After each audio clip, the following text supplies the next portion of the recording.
mari kita berpikir positif untuk murid dan pembelajarannya, Bu. Kenapa kemudian di bawahnya itu ada gajah, Bu? Kenapa kemudian di bawahnya itu ada gajah? Saya menyampaikan, masih sampai detik ini masih masih terkesan gitu, Bu Ibu. Kalau Bapak Ibu sering mendengarkan lagunya Tulus ya, salah satu lagunya Tulus itu judulnya Gajah, Bapak Ibu. Dan nanti coba diperdengarkan itu. Filosofi yang kemudian terbangun itu dulu pada waktu Tulus sekolah, dia itu pernah dibully oleh teman-temannya dengan sebutan gajah. Pada waktu itu, Bapak Ibu, Tulus itu marah dengan sebutan gajah itu, Bapak Ibu. Cuma dalam beranjaknya dewasa, Bapak Ibu, Tulus kemudian dia berefleksi, oh ternyata pada saat ada teman-temannya menyampaikan dia dengan sebutan gajah, dalam waktu yang sama, itu dia sedang mendoakan agar Tulus menjadi pribadi yang kuat, pribadi yang tangguh, pribadi yang cerdas seperti gajah. Dan akhirnya kemudian siapa yang sudah tidak mengenal Tulus saat ini, Bapak Ibu? Saya cuma ingin menyampaikan, mungkin bisa jadi pada waktu itu Tulus itu adalah orang-orang yang mungkin eh, dianggap itu kurang gitu ya. Tetapi sekarang luar biasanya Tulus, Bapak Ibu ya. Kalau dalam salah satu liriknya, Bapak Ibu, itu begini. Yang terburuk kelak bisa jadi yang terbaik. Itu salah satu liriknya dari lagu Gajah, Bu Ibu. Maka kita berupaya semaksimal untuk berpikir positif kepada murid dan juga pembelajaran. Dari pikiran positif itu, semoga nanti lahir pembelajaran-pembelajaran yang menyenangkan dan akhirnya dia bisa memerdekakan murid. Ya, itu, Bu Ibu. Nah, kalau kita lihat dari kurikulum Merdeka, Bu Ibu, itu memang dirancang untuk bagaimana berupaya semaksimal mungkin melakukan transformasi pembelajaran. Kalau kita lihat dari karakteristik utama, Bu Ibu, kalau kita rinci agak banyak, Bu Ibu, ya. Cuma kalau kita lihat dari tiga karakteristik utama, memang harapannya kurikulum Merdeka itu fokus pada materi esensial, Bu Ibu. Sehingga guru tidak terburu-buru dalam mengajar dan pembelajaran bisa lebih mendalam. Jadi fokusnya adalah materi esensial, Bu Ibu. Yang kedua itu adanya proyek penguatan profil pelajar Pancasila. Dan saya meyakini Bapak Ibu sudah melakukan itu gitu ya. Yang titik poinnya dia memberikan waktu yang lebih banyak untuk pengembangan kompetensi dan karakter peserta didik ya. Kemudian yang ketiga adalah capaian pembelajaran per fase dan jam pelajarannya yang lebih fleksibel Bapak Ibu. Yang mendorong pembelajaran yang menyenangkan dan relevan dengan kebutuhan belajar peserta didik. Jadi tiga karakteristik utama ini, Bu Ibu. Satu, esensial. Yang kedua, ada P5-nya. Yang ketiga, capaian belajar lebih fleksibel, Bu Ibu. Yang mendorong untuk pembelajaran lebih menyenangkan. Ini kalau kita lihat dari karakteristik utama dari kurikulum Merdeka. Ya, Bu Ibu. Kalau dari prinsip pembelajarannya, Bu Ibu, itu kurikulum Merdeka itu ada 5 poin gitu ya. Poin yang pertama itu tentang sesuai tahapan perkembangan. Ini yang kalau kita tarik dalam asesmen diagnostik, ini sangat relevan dengan asesmen diagnostik, Bu Ibu, ya. Bagaimana pembelajaran itu dirancang dengan mempertimbangkan tahap perkembangan dan tingkat kemampuan peserta didik. Jadi memang harapannya kita mengetahui secara lebih mendetail tentang kemampuan peserta didik. Baik itu kemampuan awal dan nanti kita coba arahkan bagaimana mencapai sebuah tujuan pembelajaran. Ini yang menurut saya cukup bagus dalam kurikulum Merdeka. Jadi melihat sejak awal bagaimana kemampuan anak, pengetahuan awal anak, karakteristik anak gitu ya, yang kemudian nanti kita coba ambil dan kita kaitkan dalam proses pembelajaran yang harapannya semoga bisa melakukan proses pembelajaran yang sesuai dengan kebutuhan mereka. Yang kedua adalah inspiratif, Bapak Ibu. Bagaimana pembelajaran menyenangkan dan bermakna sehingga menimbulkan kecintaan belajar dan membangun pembelajaran yang sepanjang hayat, Bapak Ibu. Jadi di poin nomor dua ini harapannya adalah Bapak Ibu melakukan variasi-variasi proses pembelajaran. Tidak hanya Bapak Ibu berorientasi pada buku terus itu buku teks itu ya satu saja itu bukan seperti itu Bapak Ibu. Tetapi memang harapannya anak-anak terus diupayakan untuk mengenal beragam variasi-variasi proses pembelajaran. Semakin bervariasi Bapak Ibu bisa jadi itu bisa menambah pengalaman kepada anak untuk apa ya ya mengembangkan bakat minatnya dia sesuai dengan harapan dia. Yang ketiga, Bapak Ibu, itu tentang mengembangkan kompetensi dan karakter gitu. Kita sudah mengenal tentang profil pelajar Pancasila, Bapak Ibu. Kalau dalam kurikulum Merdeka, bahkan proyek penguatan profil pelajar Pancasila, dia itu mempunyai jam pembelajaran tersendiri, Bapak Ibu ya, yang sudah termuat dalam struktur kurikulumnya.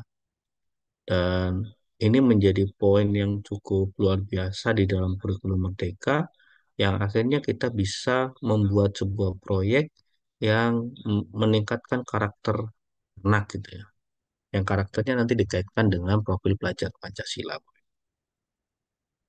Dan pada waktu P5 itu sangat diberikan kemerdekaan kepada satuan pendidikan untuk mengembangkan P5-nya itu sesuai dengan karakteristik dari satuan pendidikan itu. Yang keempat adalah relevan. Artinya pembelajaran yang dirancang sesuai dengan konteks lingkungan dan budaya peserta didik, serta melibatkan orang tua dan komunitas sebagai mitra. Kalau Bapak Ibu mengembangkan berbagai macam program sekolah salah satu P5, bisa jadi itu kan menjadi salah satu poin kita juga untuk melibatkan orang tua ataupun komunitas gitu ya dalam proses pembelajaran. Bahkan kalau dalam P5-nya itu biasanya kita juga mendatangkan ahli gitu ya. Ketika mungkin P5-nya tentang sampah mungkin. Kemudian kita mendatangkan orang yang kemudian bisa mendaur ulang gitu ya. Udah praktek ya, praktisi tentang daur ulang gitu. Kita datangkan ke sekolah. Ataupun tentang eh, kita ngambil tentang tarian daerah gitu. Dan ada penari yang sudah profesional kita datang ke sekolah. Artinya memang berupaya semaksimal mungkin untuk keterlibatan pihak luar bisa masuk ke ruang-ruang kelas di satuan pendidikan, Bapak Ibu. Yang ini sangat terus dipacu, Bapak Ibu ya. Selanjutnya adalah berorientasi pada masa depan. Artinya pembelajaran yang di sini mempersiapkan kemampuan peserta didik menjalani dan menghadapi kehidupan sesuai zamannya kelak, Bapak Ibu. Artinya memang kalau kita lihat dari kecakapan abad 21, Bapak Ibu, di situ kan ada kolaborasi, kreatif, komunikasi, dan eh, satu lagi ada, ada empat itu ya, 4C itulah itu critical thinking ya, ada critical thinking. Dia ada empat itu yang kemudian menjadi salah satu poin di eh, kecakapan abad 21, Bapak Ibu. Selain dengan kita mengenalkan berbagai macam penggunaan teknologi yang dimungkinkan nanti anak-anak juga akan menghadapi itu, Bapak Ibu. Bahkan kalau kita lihat di beberapa data, Bapak Ibu, sekitar 60% anak-anak saat ini itu bisa mendapatkan pekerjaan yang belum ada pekerjaannya saat ini, Bapak Ibu. Maka kemampuan untuk berorientasi pada masa depan ini menjadi poin penting. Salah satu hal yang kemudian dikembangkan adalah bagaimana kemampuan seorang anak untuk menyelesaikan permasalahan. Maka kalau dalam beragam kegiatan ya, kayak kami di PPG dalam jabatan, PPG prajabatan, ataupun ketika kami mendampingi mahasiswa, itu pasti yang kemudian salah satu yang dibuat adalah problem based learning salah satunya itu ya. Jadi itu juga salah satu poin untuk bagaimana kemudian meningkatkan eh, an- anak untuk menyelesaikan permasalahan dan kemampuan ke depan pun memerlukan itu. Dan ini kurikulum Merdeka sangat eh, menegaskan tentang lima hal ini. Nah, kalau seandainya berarti ya, eh, harapannya itu meninggalkan dalam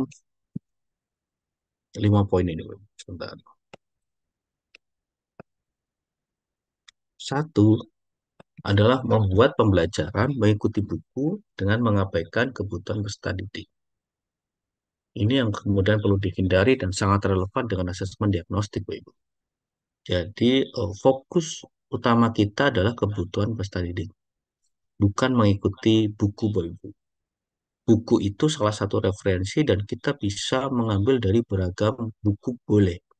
Selama tidak keluar dari alur tujuan pembelajaran atau pencapaian pembelajaran yang sudah kita tentukan, itu dipersilahkan.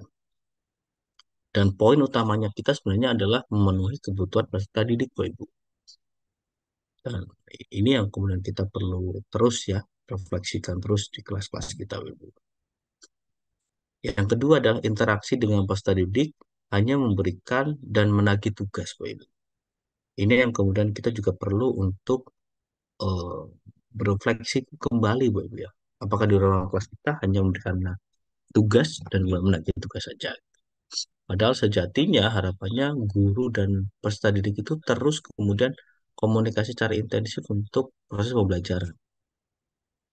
Ya, kalau seandainya eh, ada yang kemudian kurang dipahami ataupun yang lain itu nanti guru dan juga peserta didik itu perlu komunikasi. Tidak hanya berkaitan dengan tugas ini. Kemudian yang ketiga, menggunakan hanya satu perspektif, misalnya hanya melihat kemampuan kognitif peserta didik, tanpa melihat faktor lain seperti sosial emosional ataupun spiritual. Ini yang kemudian kita perlu hindari, Bapak Ibu ya. Artinya tidak hanya melihat siswa dari kognitif saja, bisa juga tentang sosial emosional, bisa tentang spiritual, dan bakat minat yang kemudian dia punyai, itu juga bisa jadi salah satu perspektif kita dalam memandang gitu ya. Jadi yang pintar saat ini tuh tidak hanya yang kemudian dia nilai matematikanya 100 gitu, Bapak Ibu ya. Tetapi kita bisa melihat kecerdasan anak itu tergantung dari kelebihannya dia gitu ya. Itu yang kemudian kita perlu mempunyai mindset seperti itu, Boy.